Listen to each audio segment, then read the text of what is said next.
প্রশ্ন ছিল। হ্যাঁ বলো। সমুদ্র স্রোত ও সমুদ্র তরঙ্গ বলতে কি বোঝায়, একটু বললে ভালো হতো।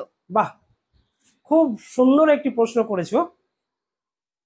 দেখো, সমুদ্র পৃষ্ঠের জলরাশি যখন প্রাকৃতিক কারণে এক স্থান থেকে অন্য স্থানের দিকে একমুখে প্রবাহিত হয়, তখন তাকে বলা হচ্ছে কি সমুদ্র স্রোত।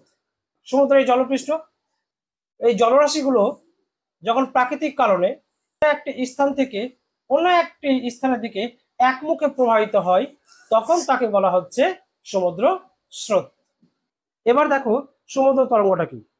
সমুদ্র পৃষ্ঠের উপরিভাগে বায়ু প্রবাহের ফলে যখন জলরাশিগুলি কোনো একটি স্থানে থেকেই ওঠানামা করে, অর্থাৎ সেই উলম্ব জলরাশিগুলোকে বলা হচ্ছে সমুদ্র তরঙ্গ।